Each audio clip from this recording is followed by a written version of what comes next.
Welcome back to my channel after a bit of a hiatus, a bit longer than I planned.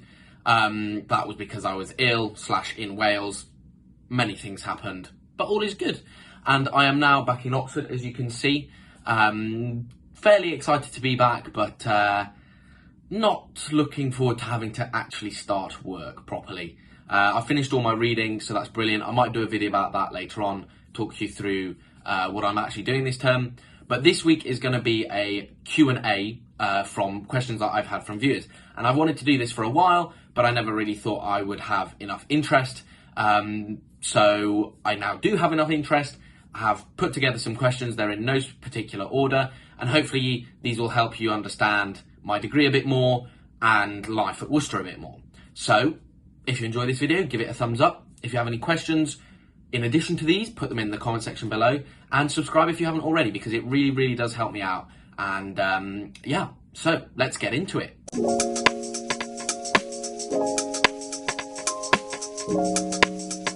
So, as I say, these are in no particular order. The first question I have is, how much experience with foreign literature do you need for MFL at Oxford? I would say that you don't really need any experience to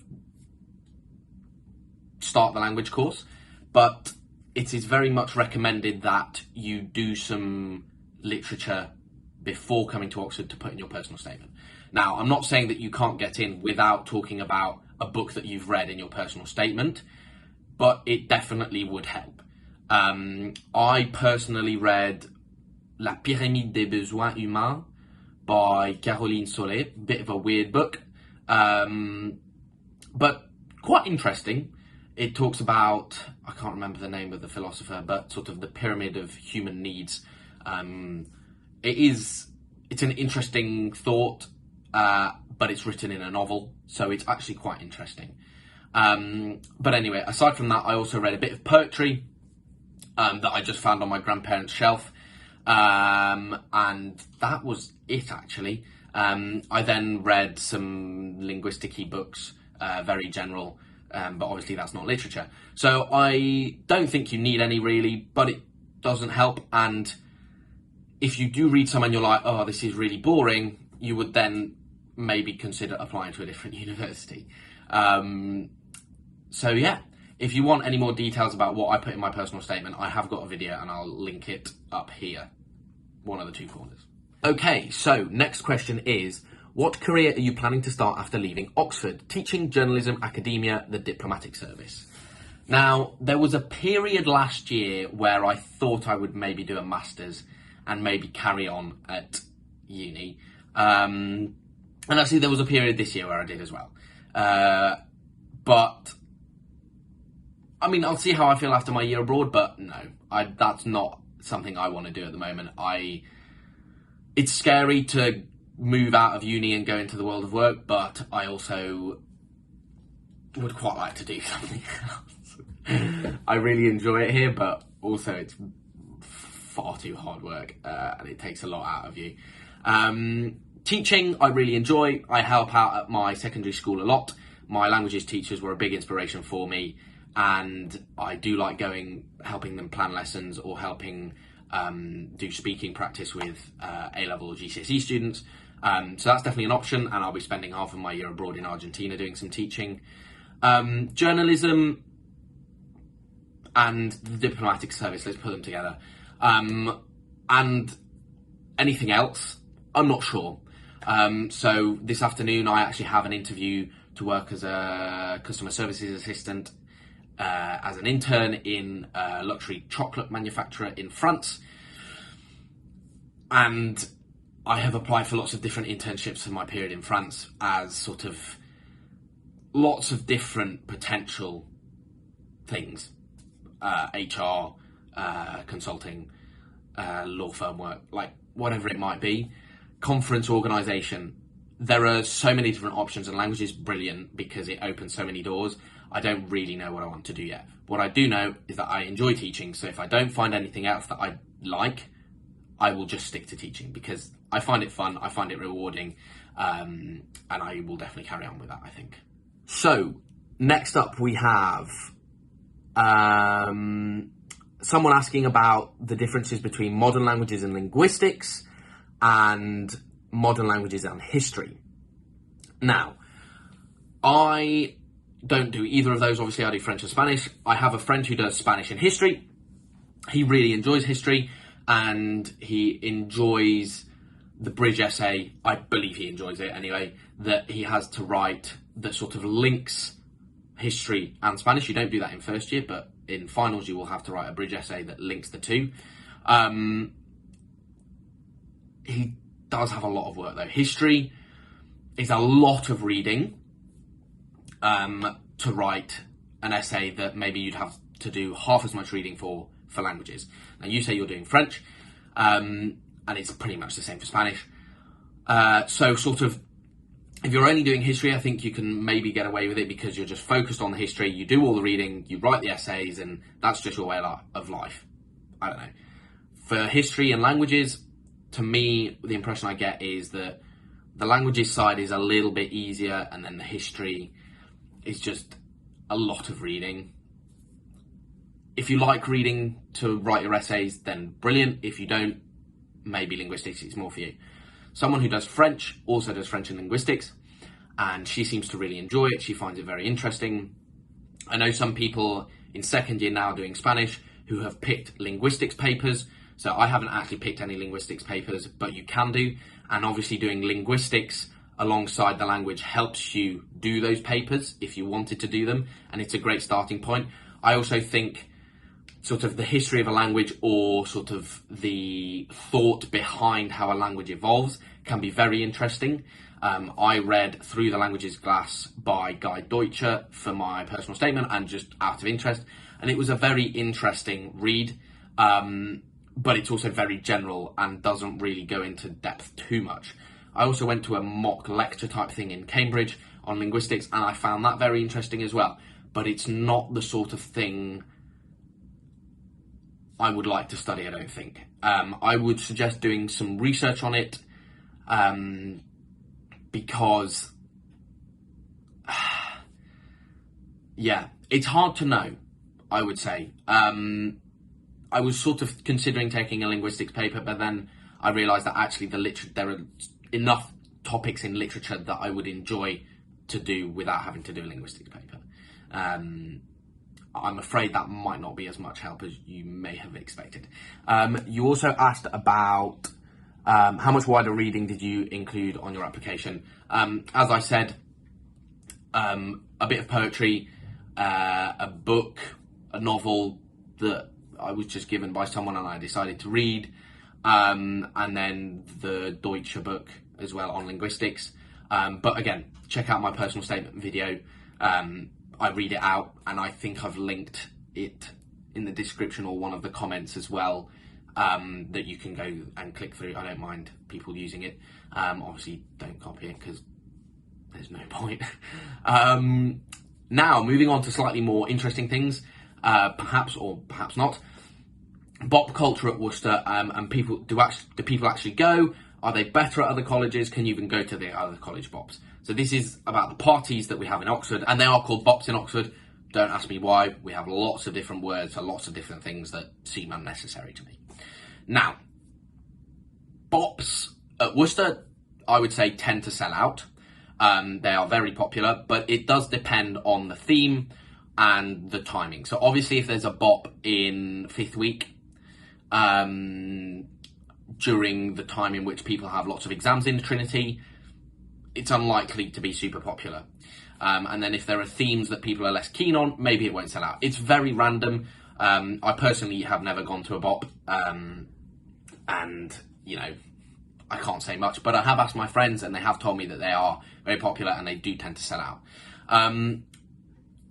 Now, in terms of comparisons to other colleges, Worcester has a very specific definition of a bop.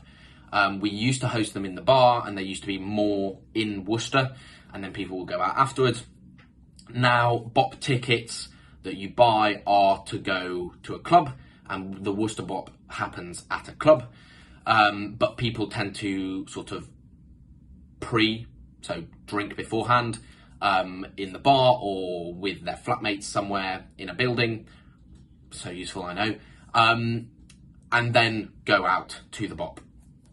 Other colleges have their Bops in college like we used to, but again, I'm not too sure how it works. They just do lots of different things. But at Worcester, we tend to start in college and then go out to the club. So yeah. What else was there?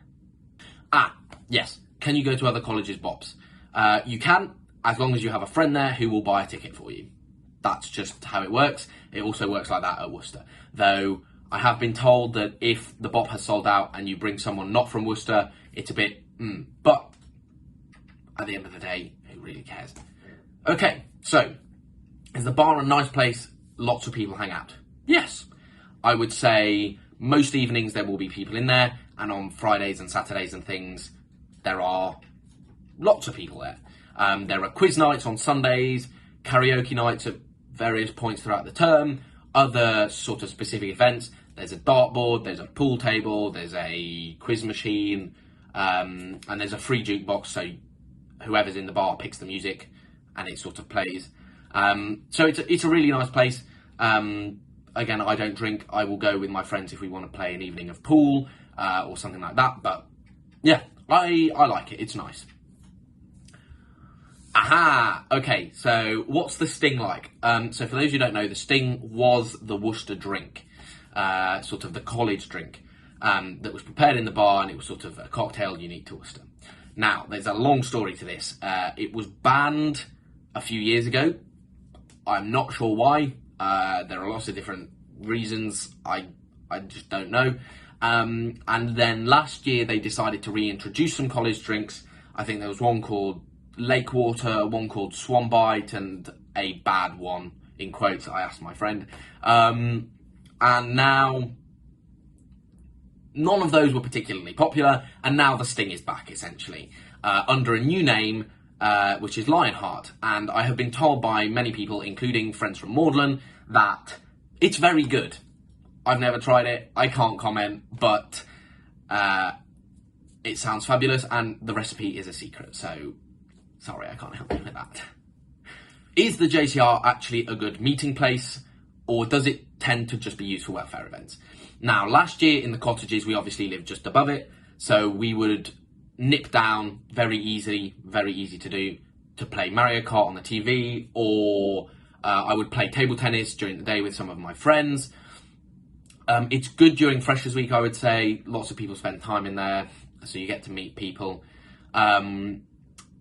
And then there are also sort of organised things that happen in there, like watching the rugby, watching the football. I think there have been some table tennis tournaments, maybe, I'm not sure. It is used quite a bit, but I would say most of all it is used for cake at 8, tea at 3, welfare events. And yeah, so there is a kitchen in there, there's a toaster, a kettle, and I think that's about it. So if you haven't got a kitchen, technically you can use the JCR. Okay, now I have a question about food in Hall and how it compares in price and quality to other colleges. Quite hard to say. I think it's middle of the road in price, and probably upper end in terms of quality. I would say the food is very good. Well, maybe not very good. It's good. It's good food. And you do tend to get quite big portions, which is lovely. There's lots of variation in terms of meat options, fish options, veg, vegan. There's lots of options, and they'll cater for all sort of allergy requirements or dietary requirements. Our formals are quite expensive. Not the most expensive in Oxford, but they are quite expensive. The food is lovely still.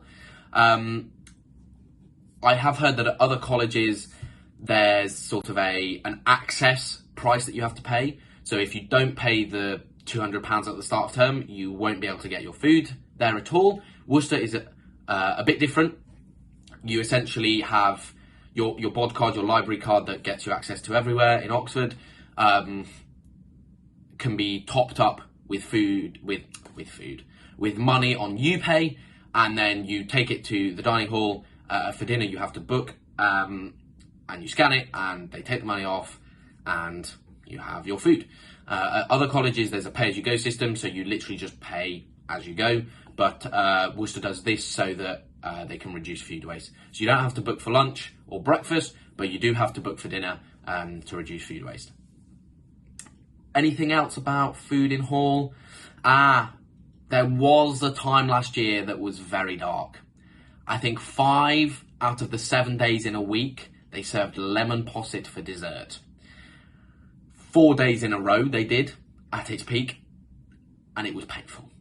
That lemon posset was not a good lemon posset, and it was really not good. It was so tragic, but thankfully they have moved away from lemon posset 3 days in a row, 4 days in a row, 5 times in a week, whatever.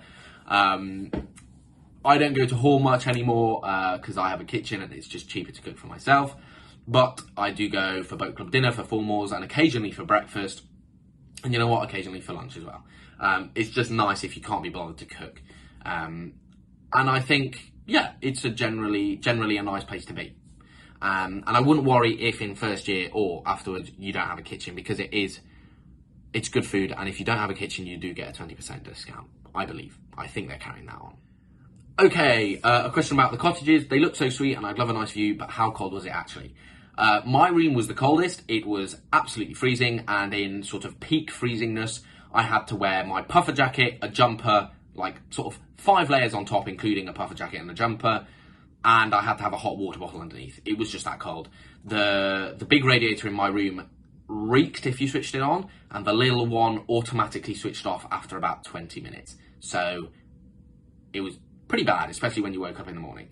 Matt, Leyla and Tim's were significantly better, but still not the warmest. Obviously in the summer, my room was fabulous. It was the perfect temperature, and their rooms were boiling. So, it's a lovely place to be. It's grade 2. The rooms are huge. You don't have a kitchen, you don't have an ensuite. You're sharing a bathroom between 4 people, but the rooms are really big, and I did enjoy it. I like my room now, but it's dark, it's a bit dingy. It's just not as nice, I would say. I do have a kitchen though, which is fabulous. I do quite like Sainsbury. Obviously you can watch my room tours for both of those rooms. I'll link in the description or up here or there, as usual. Okay, any tips for accommodation? Buildings you hear have been or know to be not as nice as others. I would say Pump Quad is probably the classic one, which is by the bar. I think they're grade 1. They're as old as the cottages, maybe slightly older, slightly less big, and mice. We did have a mouse in the cottages, but there were more mice in Pump Quad. I'd also say Linbury, which is another first year accommodation. It's grade 5, but you don't get a kitchen, which is a little bit, if you ask me. And then people complain about Mitchell, which is sort of off college side, but just over the road, because it's sort of dark and dingy. I would say if you're upstairs and you've got one of the rooms on the other side, on the right side of the building, it's actually really lovely. The kitchens are big, you've got a common room, there's lots of space, the rooms are nice. So actually, I don't think it's that bad. That's a second year accommodation. Just remember that you're picking for first year grades 1 to 3 or 4 to 6. You don't get to choose where you go. So if you pick 1 to 3, you could be in Pump Quad, you could be in Main Quad, or you could be in the cottages. I don't think there are any others. So yeah, I would say for second year, Sainsbury's is actually really good because it's the cheapest you can get in second year, and you get a kitchen. The bathrooms are horrible, but oh well. And at the end of the day, they're not that bad. You're at uni, like, you live with it. Last of all, we have which parts of the course do I enjoy and like or dislike the most. So this question was about French, but I'll sort of answer for both Spanish as well. So on the French side, I love my languages classes, sort of the grammar and the translation, because I think that it's what I'm best at. I did really well in my prelims. I love my tutor, and I just find the classes most enjoyable. I find the work most enjoyable. So that's what I like on the French side. In terms of literature on the French side, I do quite enjoy it as well, actually. I will say in first year, I don't know, you either like the texts that are set or you don't. In second year, you have more choice, obviously. I really enjoyed the medieval French stuff. I really enjoyed it. There are a few topics that were a bit like meh, but most of it I really enjoyed. I'm doing Molière this term. I'll see whether I enjoy that. But I'd say definitely on the French side, I love the grammar and translation classes. I also like the oral classes. I really like speaking in French and Spanish, so I really enjoy that. On the Spanish side, the grammar and translation is less of a big deal for me because they're done by the faculty in Wellington Square. It's all central. And the classes are enjoyable, don't get me wrong, but it's not the thing I find most fun about Spanish, I would say. I actually think that Spanish literature in first year was a lot more fun than French. I really enjoyed all the texts we did. I would say so, except for maybe Machado, we did in Trinity. But like Rinconete y Cortadillo, what was it called? El Médico de su Honra, and the ballads, I did really enjoy. What else? There was more. La Fiesta del Chivo was really good. I can't remember what else there was. But yeah, I think literature in first year is nice. This year, medieval Spanish literature, not my favourite thing on the planet. Not bad, just not as good as the French. And then this term I'm doing Julio Cortázar, who's a Spanish-American, he's Argentinian. He's an Argentinian short story writer.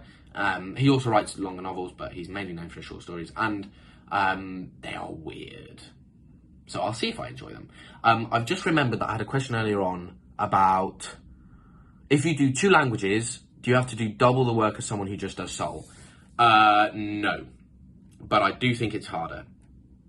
So obviously, if you do 2 languages, you have to do the grammar and translation for both. And for me, that's not really a problem, but it is work. Like, it's a tangible difference. Whereas if you do Sol, you obviously only have to do the grammar translation for 1 language, and then you just do additional topics. So you'll do all the literature that the people doing 2 languages do, and then you'll do additional topics on film, thought, so philosophy, a bit more literature maybe, and a bit of linguistics as well. That's in first year anyway.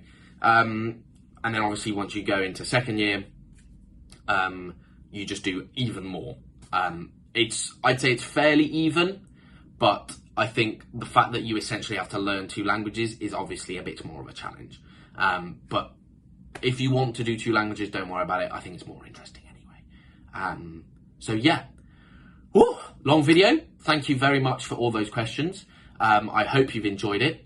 I've actually enjoyed answering them, and it has made me think about my time at Worcester, and it's also made me ask my friends about Bops and things that I don't understand. So yeah, if you enjoyed this video, do give it a thumbs up. If you have any questions, do put them in the comment section below. And maybe in a few months' time, I'll put another post out asking for some more questions so I can make another video. If you guys think that would be useful, do let me know. And obviously subscribe, because it really does help me out and I really do appreciate it. So thank you very much for watching. Stay tuned.